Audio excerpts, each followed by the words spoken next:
নমস্কার বন্ধুরা, নতুন একটি ব্লগে স্বাগত। প্রথমে জানাই সকলকে শুভ সকাল। আমরা অলরেডি কালকে তো চেক ইন করে সকাল এখন 12:30 বাজে। এখন আমরা যাচ্ছি ব্রাঞ্চ করতে। আমরা ব্রেকফাস্ট করিনি, যাচ্ছি একেবারে লাঞ্চ। রাতে আমরা খুব লেটেই প্রবেশ করেছি এখানে, তো চলো ব্রাঞ্চ করে দেন আমরা ঘুরতে বেরোবো। ভালো একটা রেটিং দেখে আমরা প্রথমেই চলে গেলাম একটা veg Tamil restaurant, Sangeetha veg restaurant. ভীষণ ভালো খাবার দাবার এর রিভিউগুলো দেখেই আমরা সেখানে পৌঁছালাম। AC restaurant. দুপুর 12-12:30 নাগাদ পৌঁছালাম এবং মোটামুটি তখন ভিড় ছিল। মেনু কার্ডটা তোমাদের সঙ্গে শেয়ার করছি। সব কিছু দেখে তো চক্ষু চড়ক গাছ, এত টেস্টি খাবার রয়েছে। সবাই এখানকার লোকজন দুপুরবেলা ভাতের মিডটাই নেয়, বাট আমাদের ধোসা খাওয়ার প্ল্যান ছিল। তো প্রথমে নিয়ে নিলাম ঘি পড়ি ধোসা। ভীষণ বড়, ভীষণ লার্জ এবং টেস্টি, ঘি চুপচুপে।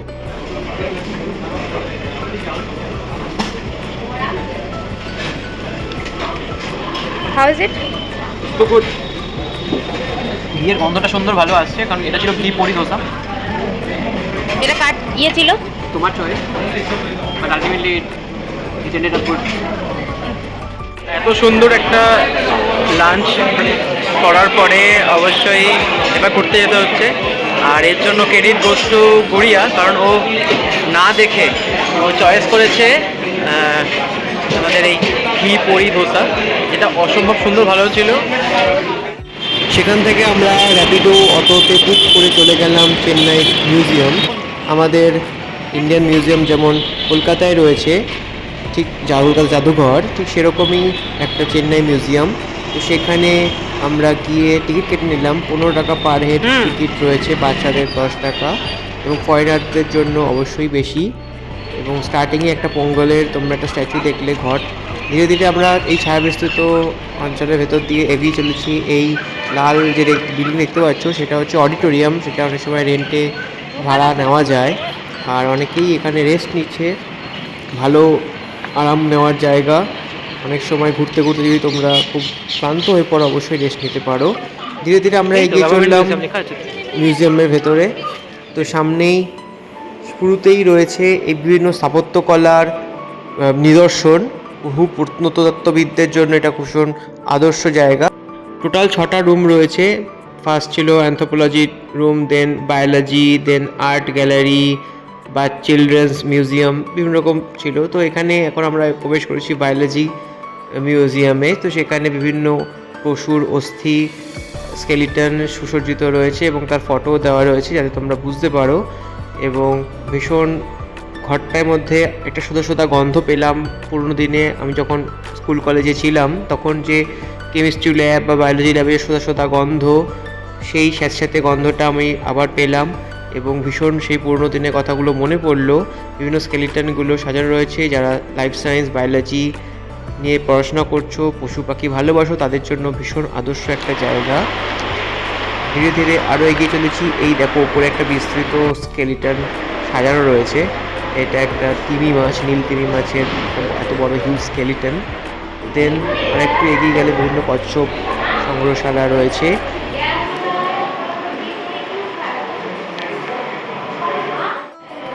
এবার সেই দেখলেই গা ছমছম করবে। বিভিন্ন ধরনের বিষাক্ত সাপ, নন বিষধর সাপও রয়েছে। তাদের এটা দেখে আমার সেই বায়োলজি 11-12 বায়োলজি ক্লাসের কথা মনে পড়লো, যেখানে এরকম হারবেরিয়াম মতো বা বিভিন্ন যে জীবজন্তু সংগ্রহ করে রাখা যায় ফার্মলিনের সলিউশনের ভেতরে, সেই দিনগুলো মনে পড়লো। দেন এগিয়ে চলেছি।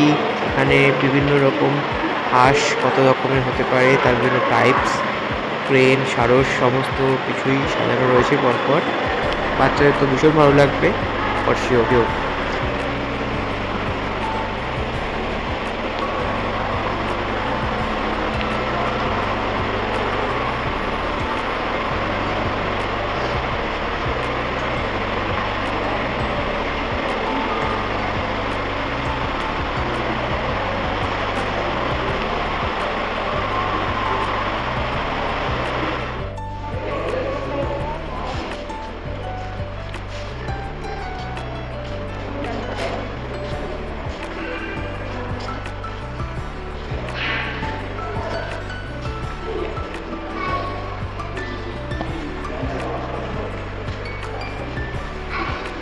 সামনেই তোমরা দেখতে পাচ্ছ একটা বিশাল বড় স্কেলিটন, একটা বড় এলিফ্যান্ট, ইন্ডিয়ান এলিফ্যান্টের স্কেলিটন রাখা রয়েছে।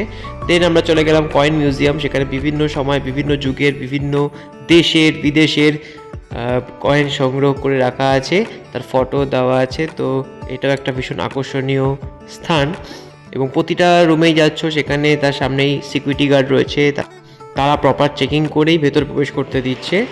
দেন আমরা আরেকটি বিল্ডিংয়ের দিকে এগোলাম, সেখানে গিয়ে দেখি যে বিভিন্ন রকম বাদ্যযন্ত্র সংগ্রহ করে রাখা আছে, সেটাও ভীষণ চমকপ্রদ। জল তরঙ্গ থেকে শুরু করে বিভিন্ন টাইপের বীণা, সারেঙ্গি, সরোদ সব কিছু রয়েছে। তো আমাদেরও মন গুনগুন করছে, কারণ আমরা ভীষণ সঙ্গীত প্রেমী।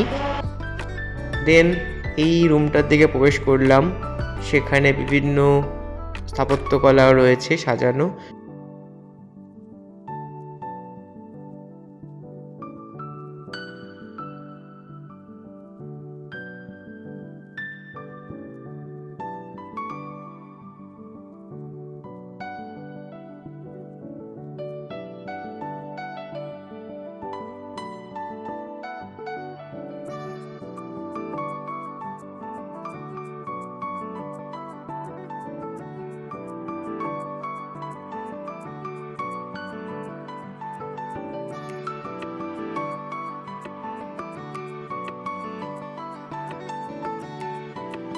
একটা চোখে একটা চোখ আছে।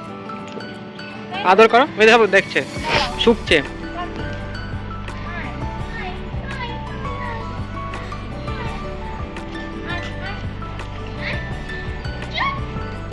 বেশ অনেক বড় জায়গা এরিয়া নিয়ে চেন্নাই গভর্নমেন্ট মিউজিয়াম। 4-5-6টা বিল্ডিং আছে, অলরেডি 3টে শেষ করেছি, আরও 3টে বিল্ডিং যাব।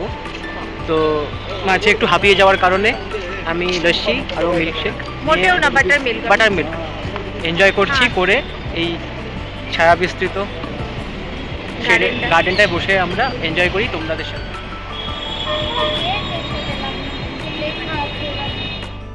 এরপরে আমরা প্রবেশ করলাম চিলড্রেন মিউজিয়াম, সেখানে ভেতরে দেখছি বিভিন্ন ইন্ডিয়ার জনজাতিরা, বিভিন্ন যারা কে কেমন পোশাক পরিধান করে সেইটাকে তুলে ধরার চেষ্টা হয়েছে বিভিন্ন শোপিসের মাধ্যমে। ভীষণ মিষ্টি লাগছে, বাচ্চাদের জন্য ভীষণ অ্যাট্রাকটিভ একটা জায়গা। এখানে বিভিন্ন নাচের দৃশ্য, কথাকলি, কুচিপুড়ি, বিভিন্ন রকম ডান্সের দৃশ্য তুলে ধরা হয়েছে। রয়েছে কথাকলি ড্যান্স। কথাকলি, এই যে দেখো না, আমাদের এরকম ড্রেস করতে। এই যে কুচিপুড়ি, তুমি আমার একটু দেখছো না, আমাকে একটা ড্রেস বানিয়ে দাও। এই যে এরকম সাজতে হবে, মাথায় চুল, চাঁদ তারা এরকম এইরকমই আমাদের ড্রেস করে, এটা আমাদের 6টা করে। ভারতনাট্যম নাচে দিলে আমি এখানে ভালোই নেচে, আমি শিখেছি। মণিপুরি, হ্যাঁ, এটা আমাদের এইরকম এরকম করে যাচ্ছে।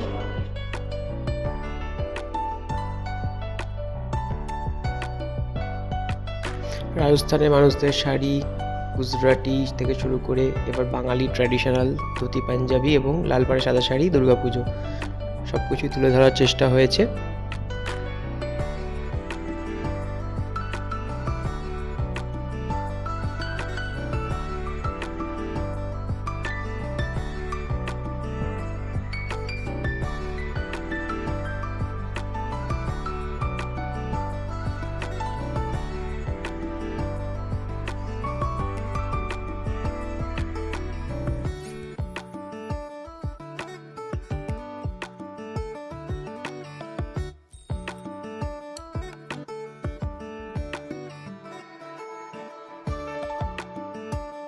চিলড্রেন্স মিউজিয়ামের বাইরেই রয়েছে এই খেলার জায়গা, পার্ক মতো, যেখানে সিসতে শুরু করে স্লিপ অনেক রকম খেলনা রয়েছে। অ্যারোবিক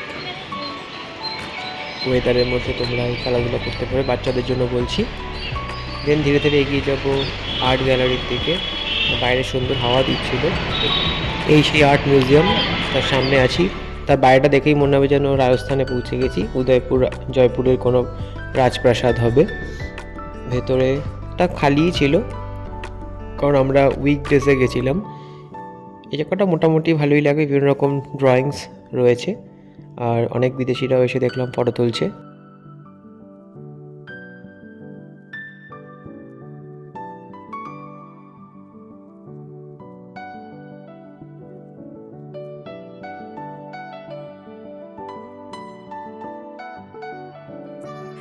মোটামুটি মিউজিয়াম ঘোরা শেষ হয়ে গেছে। এবার বাইরে এসে দেখি এরকম জুরাসিক পার্কের বাইরে ডাইনোসর রয়েছে, তো তাদের সামনে তোমরা ফটো তুলতেই পারো।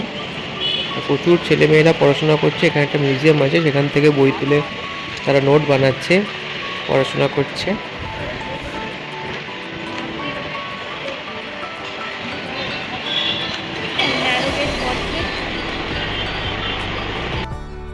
ওইদিকে তিরুভেল্লিকেনি স্টেশন, তার ঠিক উল্টো দিকেই মেরিনা বিচ। এখন ঠিক বাজে সন্ধে 6:15। চলে এসেছি মেরিনা বিচে এক্সপ্লোর করতে। সাথে অ্যাজ ইউজুয়াল গড়িয়া, হাত থেকে দাও। আর আমি সারি সারি দোকান, ফ্রুট জুস, কোল্ড ড্রিঙ্কস থেকে শুরু করে আরও অনেক কিছু। প্রচুর মানুষের জমায়েত, লাইন দিয়ে বাইক পার্কিংও আছে।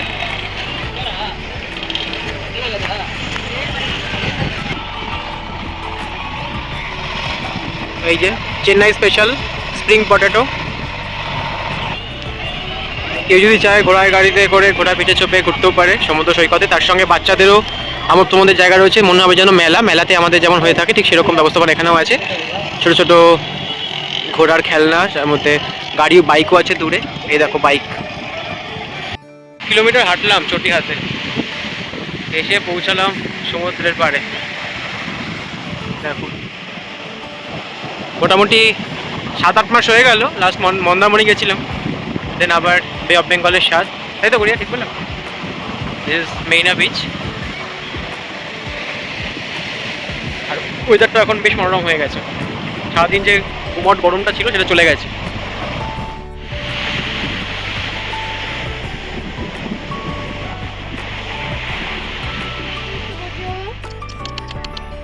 এই যে ঠ্যাং তুলে দিচ্ছে যেমন করে সব সবাই। লালু লালু, এই তো পুরো একদম গর্ত করে বসে আছে আরাম করে ছোট করে। ওকে দেখো চোখ পিট পিট করে দেখছে। বেশ অনেকটাই রাত হয়ে গেছে, বাজে সন্ধে 7:15। সেই সময় আমরা একটু পকোড়া খাওয়ার দিকে এগোলাম, একবার ট্রাই করে দেখা যাক। তো 1 প্লেট 50 টাকা, যেখানে 5টা পকোড়া দিয়েছে মিক্সড সমস্ত কিছু মিশিয়ে, পেঁয়াজি থেকে বেগুনি থেকে শুরু করে সব কিছু। খুব স্পাইসি ছিল, খুব যে টেস্ট ছিল তা নয়, মোটামুটি ছিল। দেন আমরা বললাম ফুচকা ট্রাই করি। তো রাজস্থানও ফুচকা যখন ট্রাই করেছিলাম সেই দিনগুলো মনে পড়ছে। এখানকার ফুচকাও দেখলাম প্লেটের মধ্যে সাজিয়ে দিল, সেখানে ফুচকাগুলোর সাথে একটা বাটির মধ্যে একটা গ্লাসের মধ্যে টক জল দিল, ঢেলে ঢেলে খাও। মোটামুটি ভালোই ছিল, 50 টাকা। এবং সেখানে 8 থেকে 9টা ফুচকা ওরা দেয়। দিন আমরা রাতে হেঁটে হেঁটে চলে গেলাম রত্না ক্যাফে। ডিনার করতেই হতো, রাত 9টা বাজে। তো রত্না ক্যাফের রেটিংটা খুব ভালো দেখে প্রথম দিন ট্রাই করলাম, কিন্তু এখানকার খাবার এতটাই ভালো লেগেছে তার জন্য প্রতিদিন আমরা এখানে আসছি, এসেও ছিলাম। প্রথমেই আমরা ট্রাই করলাম ফিল্টার কফি, 45 টাকা পার কাপ, ভীষণ টেস্টি। যে ওইটা দাদা ছিলেন তিনি আমাদের ভালো করে মিক্সিং করে দিলেন। আর ভেতর এসি থাকার কারণে এত ঠান্ডা হয়ে যাচ্ছিলো, বাট টেস্ট ভীষণ অনবদ্য ছিল। কেমন? আমার তো বেশ স্ট্রং লাগছে। একদম কর্ণাটকের যে কফিটা হয় নীলগিরি, আই থিঙ্ক নীলগিরিতেই হয় কফি। হ্যাঁ নীলগিরি। তো আমি জানি তো সারা পৃথিবীর মধ্যে বেস্ট কফি আমার মনে হয়। হ্যাঁ ওই আফ্রিকাতেও ভালো কফি পাওয়া যায়, কিন্তু ভালো। প্যাক করে নিয়ে এসেছি প্লেন ইডলি উইথ সাম্বার চাটনি, সাদা চাটনি দিয়ে। তো চলো ডিনারটা শেষ করি, তার সাথে অবশ্যই কোল্ড ড্রিঙ্কস। ব্লগটি তোমাদের কেমন লাগলো অবশ্যই কমেন্ট করে জানিও। প্রচুর লাইক, শেয়ার এবং সাবস্ক্রাইব করো। আরও ভিডিও আসতে চলেছে, দেখতে থেকো। Thank you.